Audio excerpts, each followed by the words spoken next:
आज हमने सोचा था कि ये जो पिलर खड़े हो रहे हैं, रोड बन रहा है, इस पर बात करेंगे, पर इससे भी जरूरी टॉपिक आ गया कि इजराइल और हमास की लड़ाई। हमास यानी कि फिलीपींस ही है। फिलीपींस हमास को कंट्रोल करता है, हमास फिलीपींस को कंट्रोल करती है। तो इन दोनों की लड़ाई चल रही है। हमास ने एक ही रात में 5000 गोले दाग दिए, रॉकेट फेंक दिए इजराइल पे।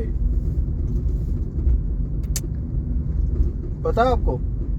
मेरे को इस चीज का तो नहीं पता कि कितने गोले दाग, बस सुना है कि मैंने ताबड़तोड़ लड़ाई चल रही है, रॉकेट पे रॉकेट फेंके जा रहे हैं। कैसा जमाना आ गया, पहले तलवारों से लड़ाई होती थी तो जो बेचारे पीछे जो गांव वाले होते थे, जो शहर के लोग होते थे, वो आम जनता को बचने के चांसेस होते थे। हाँ, अभी तो गोलों के साथ लड़ाई होती है तो भाई इसमें कुछ नहीं कह सकते, दूर बार वाला भी डरता ही रहता है। सही बात है। कितनी दूर है फिर भी हमें इफेक्ट पड़ेगा थोड़ा बहुत, क्योंकि इजराइल हमारा बहुत अच्छा एक फ्रेंड है और फिलीपींस भी, हम फिलीपींस के साथ भी हमारे रिश्ते अच्छे ही हैं, उसमें कोई दो राय नहीं है। पर बात यह है कि हमास ने ये गलत किया है कि जो इजराइल के ऊपर एकदम से इतने गोले दाग दिए, वो भी रिहायशी इलाकों में जहां पब्लिक रहती है। उसकी वजह से हमारी वहाँ एक नर्स काम कर रही थी, बेचारी नर्स मारी गई। तो उसके लिए ना हमास ने कोई वीडियो जारी करके हमारे से अपॉलॉजी ली, ना फिलीपींस ने ली। इसी वजह से अभी इजराइल और हमास के बीच में युद्ध चल रहा है और इसी युद्ध के बीच में इराक, तुर्की और सीरिया, मिस्र, क्या कौन सा देश है वो? मिस्र, मिस्र के थ्रू वहाँ पे गाजा पट्टी में हमास रहता है, तो गाजा पट्टी में ही उनके लड़ाके रहते हैं। जो भी बाहर की मदद होती है वो मिस्र के रास्ते से की जाती है।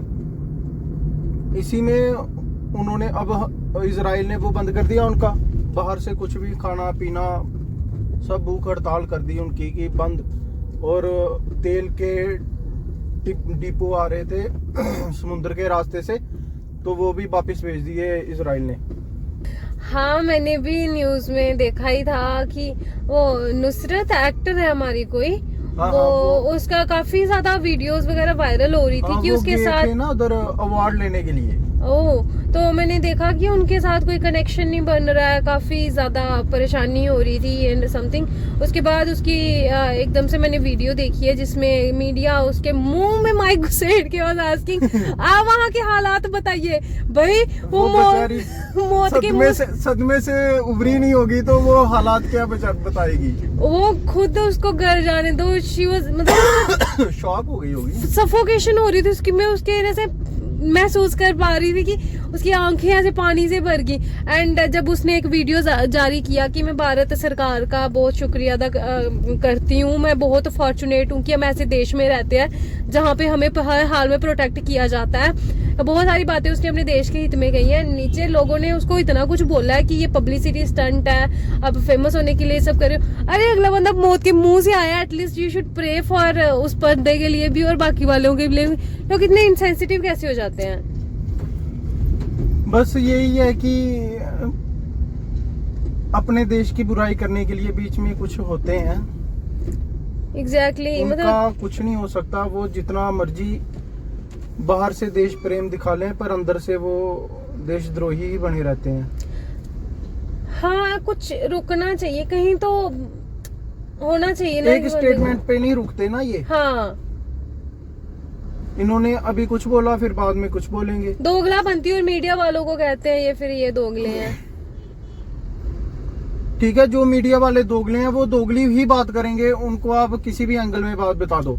हाँ। और जो स्ट्रेट फॉरवर्ड हैं, जिन्होंने एक मतलब सच दिखाना है तो वो सच ही दिखाएंगे, और जो सरकार की बात करेंगे वो मीडिया सरकार की ही बात करेगा। 3 टाइप का मीडिया है, एक स्टेट दिखाता है, एक विपक्ष दिखाता है, एक वो दोगलापंथी दिखाता है जिस साइड से थोड़ा अच्छा हो जाए वहाँ भी चले जाओ भैया।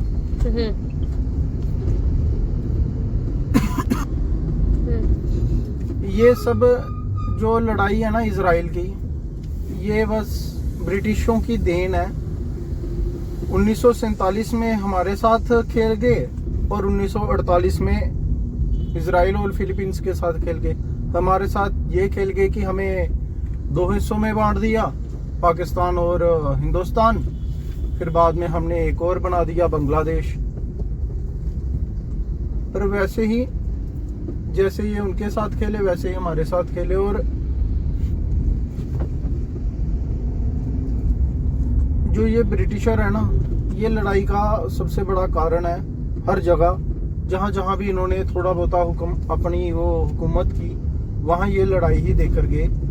और इनका यही है कि 2 देश लड़ते रहें और ये बीच में आकर अपनी थोड़ी दादागिरी दिखाते रहें कि हम इनकी लड़ाई माफ करवा रहे हैं, हम इनके साथ बात कर रहे हैं, हम इनसे ये। गाइस आज ट्रैफिक भी बहुत ज्यादा है, आई गेस छुट्टी हुई है स्कूलों में तो इसीलिए। बोलो। 19 जो इंडिया है वो इजराइल के साथ ओपनली स्टैंड इसलिए करता है क्योंकि इजराइल ने जब भी हमें जरूरत पड़ी तब इजराइल ने हमारा साथ दिया है। 1999 में हमारा और पाकिस्तान का युद्ध हुआ करगिल में, तो उसमें भी इजराइल ने बहुत बड़ी भूमिका निभाई और उसमें भी हमारा फुल सपोर्ट किया। और आर्म्स वेपन वगैरह, सेंसर बॉम्ब वगैरह ये इजराइल हमें देता रहा। तो उसकी वजह से हम थोड़ा उन पे प्रेशर बना सके, क्योंकि वो बड़ी हाइट पे थे और हम नीचे डाउन में थे। इसलिए हमारे जो रॉकेट थे वो इतने रेंज वाले नहीं थे कि जो इतने पीक पे चढ़ पाते। तो वो इजराइल की ही हेल्प थी कि जिसकी वजह से हम उन पे प्रेशर बना पाए और उन्हें पीछे खदेड़ पाए। हमें कोरोना जब हिंदुस्तान में कोरोना पीक पर था तो उस टाइम भी कांग्रेस में, जब कोरोना पीक पर था तो उस टाइम भी इजराइल ने हमें हेल्प ऑफर की थी और हमारी बहुत ज्यादा हेल्प की थी। मेडिकल फील्ड में भी ऑक्सीजन वगैरह सब कुछ दिया था उसने। इवन थोड़े 26/11 अटैक जब हुआ था, हाँ, तब भी इजराइल ने पूरा साथ दिया था हमारा और कहा था कि हम टेररिस्ट खत्म करने में पूरी मदद करेंगे जो भी हो। इसी वजह से जो है देयर मेनी रीजंस कि हम इजराइल के साथ खड़े हैं। तभी जैसे ही हमास ने अटैक किया इजराइल पर, तो उसी टाइम मोदी जी ने फटाफट ट्वीट करके इजराइल को संवेदना दी कि हम उसके साथ ही खड़े हैं। सद्भावना, ये जरूरी होता है साथ में खड़े होना।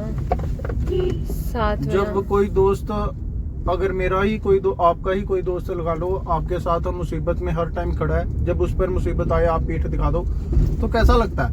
बुरा लगता है। तो यही है कि ये देशों की दोस्ती है। यहाँ हर महीने में हमें कुछ ना कुछ सीखना पड़ता है और कुछ ना कुछ समझना पड़ता है। आपको भी समझने की जरूरत है। ओके बाय बोल दो। Bye bye, good. आप भी अपने दोस्तों के साथ खड़े रहिए। Thank you so much for watching.